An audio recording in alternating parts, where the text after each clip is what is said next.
Good day, everyone. This is ST102, and I am Kansas Percy Pakiding, and I am your discussant today about integrative approach. And here is our lesson agenda. We have background of the lesson. Of course, we will tackle about the background and also the effectiveness and guidelines and pointers. First, we have our background of the lesson.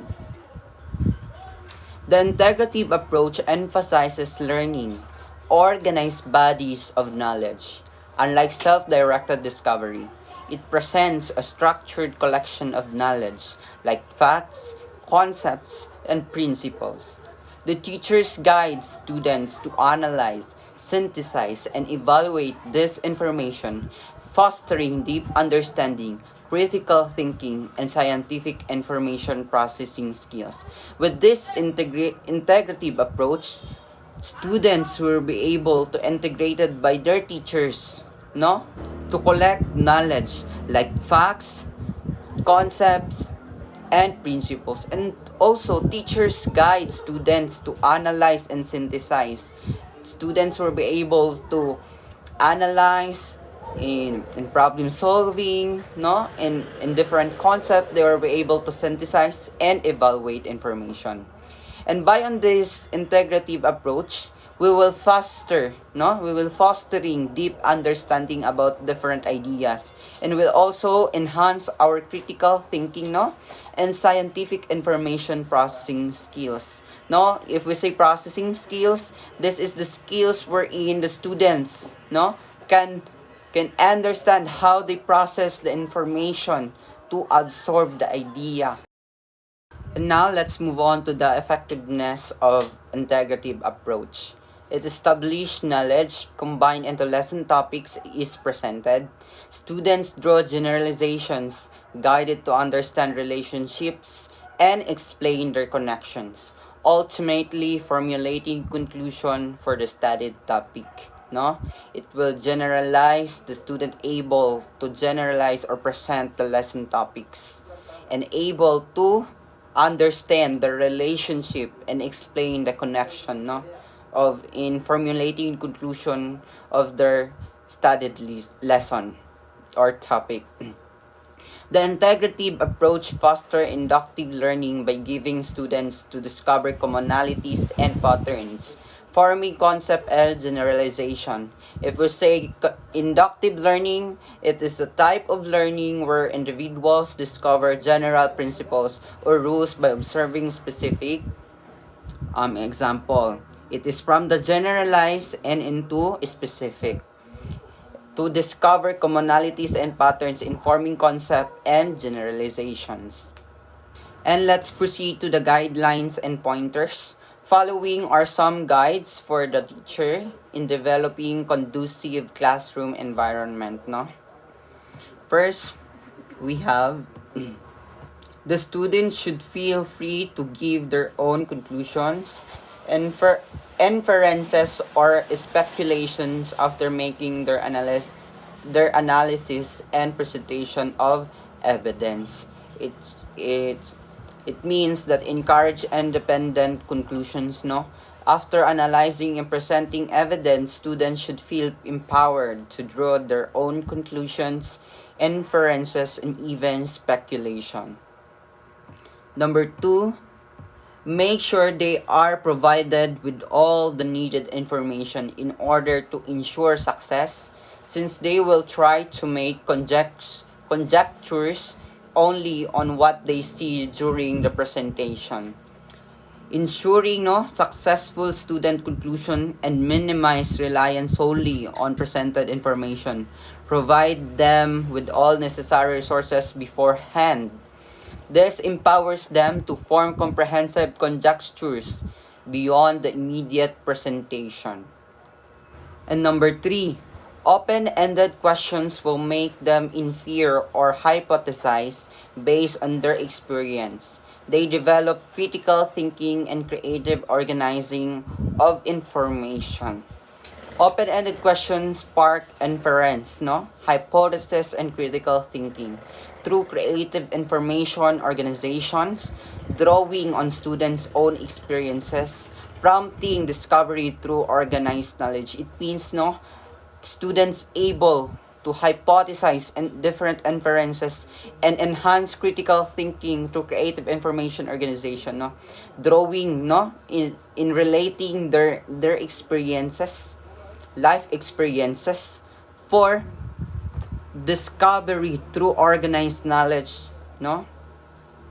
And next we have number 4, guide them in discovering relationship among the facts and concepts that could lead to accurate, no, conclusions.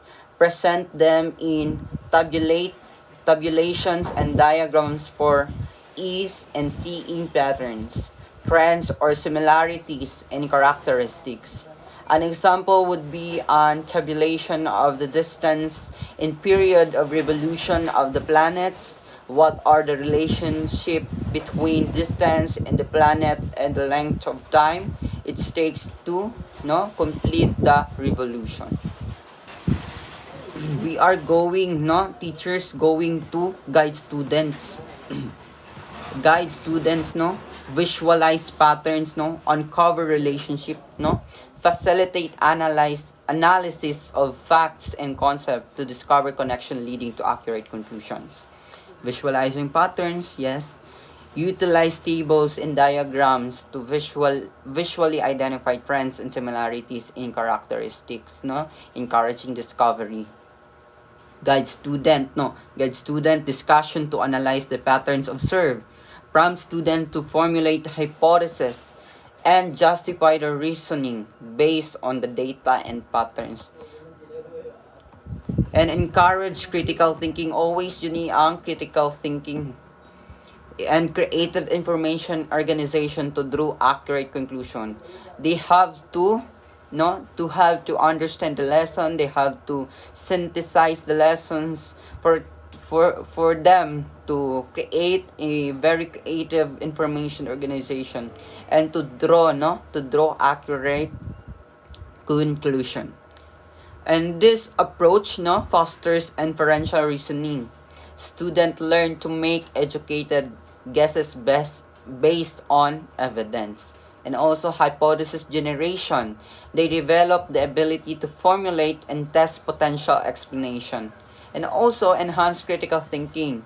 They refine their analytical skills to draw well-supported conclusion. No, dili lang sila magpataka og buhat og conclusion, but very refined, no, very refined and very supported conclusions. And also creative information organization. Students learn to visualize and analyze data in different ways to identify patterns. And number 5, we have practice them in categorizing or sorting out objects, organisms, and experiences based on common attributes or properties. Cultivate categorization skills, no? The practice here is object, organism, and experience sorting, no? Sorting, train student to categorize object, no, organism, or experiences based on shared characteristic or properties. The examples of categorizing, no, we have sorting fruits by color, shape, or taste, classifying animals by habitat, diet, and physical characteristics. Categorizing emotion by intensity, duration, and triggering events, and organizing personal experience based on positive, negative, or neutral emotions. And teachers, no, we have to remember this.